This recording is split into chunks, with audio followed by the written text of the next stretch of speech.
নমস্কাৰ, আপোনালোকক স্বাগতম জনাইছোঁ ডিকে নাথ ইউটিউব চেনেললৈ।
আরেক মর্মে চতুর্থ স্কন্ধ ধ্রুব চরিত্র স্বামীকে প্রিয় বলে আমার চাবলৈ অনুমতি দিছিল। সেয়েহে আমি তাকে চাবলৈ আগবাঢ়িছো। কৃষ্ণ ছবি জয় নমো নাৰায়ণ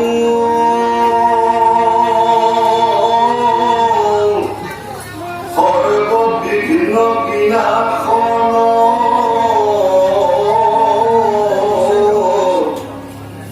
ভগত বৎসল দয়া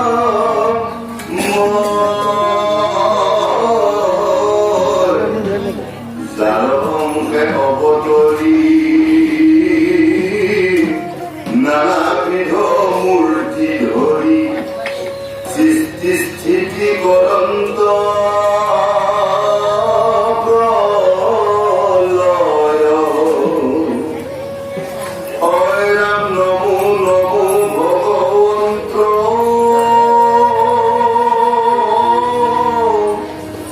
অনাদি অনন্ত সন্ত্ৰ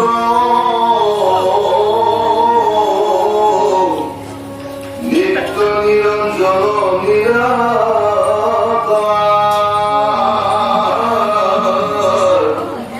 তদুই চৰণতে পৰি পৰি দণ্ডৱতে কৰো কোটি কোটি নমস্কাৰ হয় ৰাহুল প্ৰসন্ন স্বামী তোমাৰ চৰিত্ৰই আমি মোহ হৈয়া চাহু বৰ্ণাই পাব মাতৃৰ কোলাত বহি যেন আকাশৰ সখী শিশু হাত মেৰে ধৰিব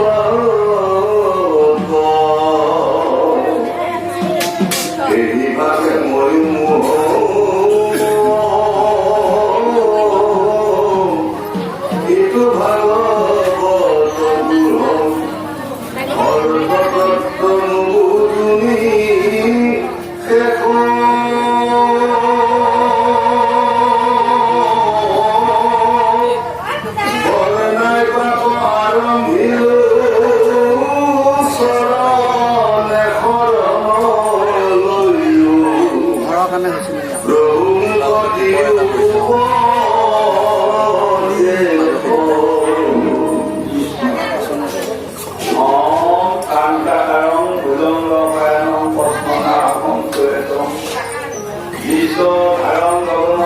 কৃষ্ণ মেঘবৰ্ণম আগমম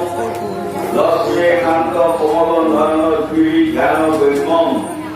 বন্দে বিষ্ণু ভগৱৰ হৰম নাথ তুমি কি এখন কৰলো ভগৱৰ কল্পতৰু জানি মই কপিলো হৰণে কপিলো বা গোটাই সংসাৰতা নাম মনে আজি মহান ভাগৱত অনুষ্ঠানৰ সমবেত হোৱা সাধু গুৰু বৈষ্ণৱ ভকত ভকতৰী যুৱক যুৱতী শিশু কিশোৰী সবাৰ যিসকল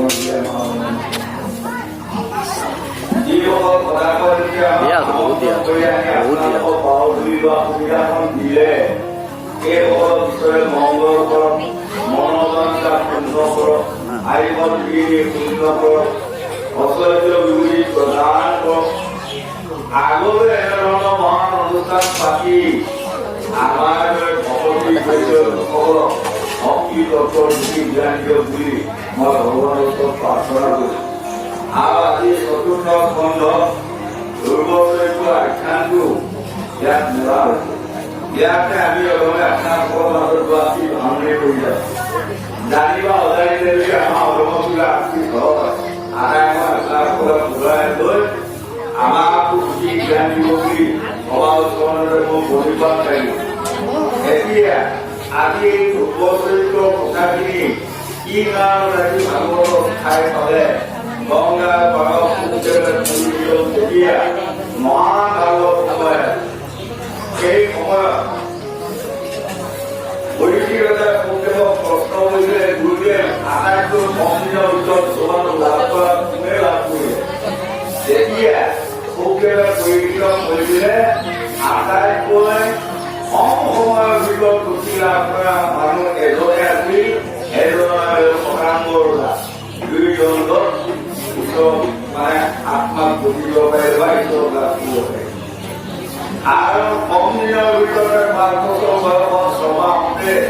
প্ৰভু ভগৱন্তৰ লাভ কৰা গৰাকী এজনে হ'ল তাৰ নাম হ'ল ধ্ৰুৱ উদাসৰ পুত্ৰ পৰিচী সন্তান হয়নে আৰু আটাইতকৈ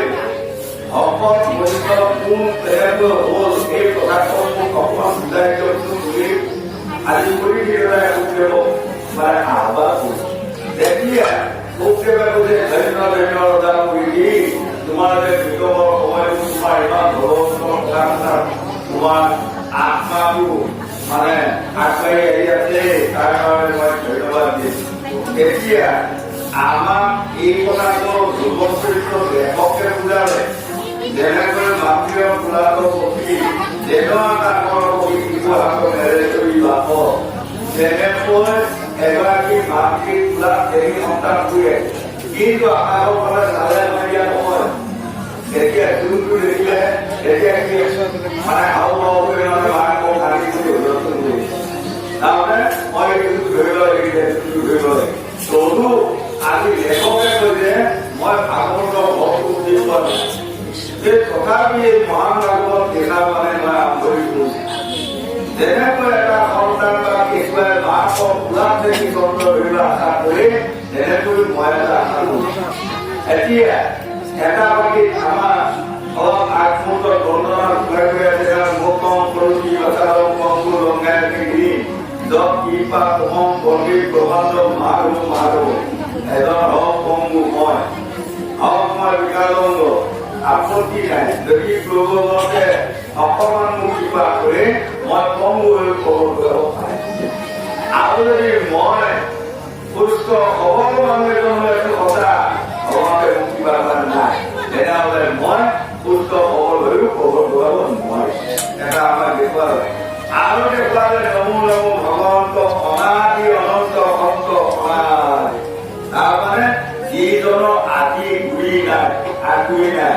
আজি আপোনালোকে যদি কয় কৃষ্ণটো কিমান টুকুৰা আৰু আঁতৰি উলিয়াব নোৱাৰে কৃষ্ণটো কিমান দীঘলীয়া আৰু আঁতৰি উলিয়াব নোৱাৰে কৃষ্ণটো কি ৰঙৰ আৰু আঁতৰি উলিয়াব লাগিব কৃষ্ণ কিমান চৰা আছিল কিমান চাপৰ আছিল নহয় বাৰু দেখিবা কিমান ভাল বেয়া আছিল তাৰ আঁতৰি যদি আপোনালোকে উলিয়াই থাকে তাৰ আঁতৰি উলিয়াব নোৱাৰে তাকে যদি অনাদি তাৰমানে আদি অন্ত নহয় অনন্ত তেওঁ এটা অনন্ত তাৰমানে পুৰণ আমি চাৰিমুখী জীৱই অন্তৰে পুৰা সেইকাৰণে তেওঁৰ নাম এটা অনন্ত আৰু এটা অন্তৰ্গামী মানে তেওঁ আমাৰ সকলোকে আমাক জানি আছে আমি কি কৰি আছো কি হয়নে কি শুনি আছো বা কি শুনিবা যত্ন কৰিছো বা কি খাইছো সকলো তেওঁ জানি আছে সেইকাৰণে স্বামী বিবেকানন্দৰ বাণী গ্ৰন্থ লিখিছে যি সকলোকে বেয়া কাম কৰি নিজকে ভাবি বাচি গল তেওঁ নাজানে তেওঁতকৈ মূৰ্খ অজ্ঞানী মানুহৰ পৃথিৱীত কোনো কাৰণ তেওঁ অন্তৰ্গামী সকলো আমাৰ জানি আছে হয়নে মই ভাল বেয়া কল্প কৰা যিটো কৰ্ম কৰি আছো জানিয়ে আমাক আজি বুজালে ভৈৰৱৰ পহৰণৰ আমি সেই প্ৰভু দেৱকী নন্দনদেৱ কৃষ্ণ মোৰ প্ৰতি যদি আপুনি অকণমান কিবা নিচিয়ে চাই মই সুধিব পাৰিছো আপোনাৰ নাম এটা কিবা হ'ব এই কিবা ভাগৰ নামটো যদি অকণমান আপুনি কিবা কৰে তেনেহলে এই পৃথিৱীখনত মনুষ্য জন্ম পায় চলন ফুলৰ ৰীতি নীতি আটাইখন কথা বুজি পায় কেনেকৈ কোনপিনে গ'লে শান্তি নিবাসখন পাম তাক বিচাৰি উলিয়াব নিশ্চয় আৰু যদি ভগৱন্ত দেৱকী নন্দনদেৱ কৃষ্ণই আমাক কিবা নকৰে এই পৃথিৱীখনৰ শান্তি নিবাসখন ক'ত আছে আমি তাক উলিয়াব নোৱাৰিম সেইবাবে আমাক বুজালে ভগৱন্ত যেনেকৈ মোৰ পিতৃ মাতৃ অংশৰ পৰা দুইটাই অংশ হৈ মই জন্ম হলো এনেকৈ আজি আমাৰ দেৱালয়ে বহুতে দুয়োৰে অংশ হৈ তেওঁ আজি জন্ম হ'বলগীয়া কি কাৰণত জন্ম হ'বলগীয়া হ'ল জনা ই ধৰ্মেশ্য আমি ভৌতি ভাৰত অবৈধ স্থানৰ ধৰ্মেশ্য পৰাত্মা চিন্তাময় হম পৰিত্ৰাণে সাধনান বিনাশায় স্বনুষ্ঠিতা ধৰ্ম সৰ্বনায় সম্ভৱনিকে যুগে তাৰমানে যেতিয়া এই পৃথিৱীখনত ধৰ্ম লুপ্ত হ'ব অন্যায় উন্নতি বাঢ়ি যাব এতিয়া প্ৰভুভগৱানে এটি অৱতাৰ লৈ দুষ্ট দমন শান্তি পালন কৰি ধৰ্মটো স্থাপন কৰিব এতিয়া সেইকাৰণে আমাক কৈছে ধৰ্ম বৈষ্ণৱ সনাতন ধৰ্ম আজি নহয় যেতিয়াই পৃথিৱী সৰ্জন কৰাৰ পাছত কৃষ্ণৰ সূৰ্য সৰ্জন কৰিব গ'লে স্বয়ং নাৰায়ণে সৰ্জন কৰিলে আৰু ভগৱন্তৰ মানে বৈষ্ণৱ সনাতন ধৰ্ম ভগৱন্তে সৰ্জন কৰিব সেইকাৰণে মহাপুৰুষ শংকৰদেৱে ভাগৱতৰ তাৎপৰ্য দেখিলে কৃষ্ণ সূৰ্য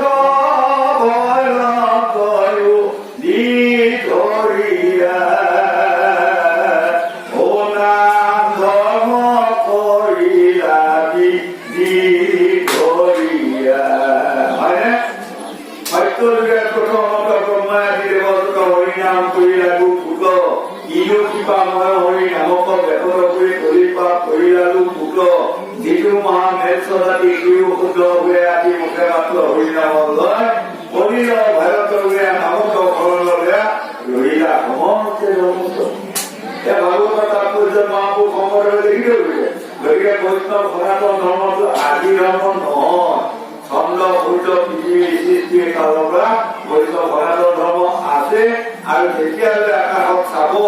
চন্দ্ৰ সূৰ্য আপোনালোকে দেখি থাকিব তেতিয়ালৈ বৈষ্ণৱ ধৰ্ম জীয়াই থাকিব আৰু ভগৱানে জীয়াই ৰাখিব সেইকাৰণে এইখন কথা তেওঁ আগবঢ়াই দিছে আকৌ আমাক ক'লে বনাই পৰা আৰম্ভ আজি লিখকে বুলি ধ্ৰুৱৰ চৰিত্ৰৰ কথাখিনি মই লিখিব আৰম্ভ কৰিম ইয়াতে জানিব অজানিতে যদি কেইবা মোৰ আখৰ বেয়া হ'ব পাৰে মোৰ কলমটো বেয়া হ'ব পাৰে মই মানুহটো দেখাত বেয়া হ'ব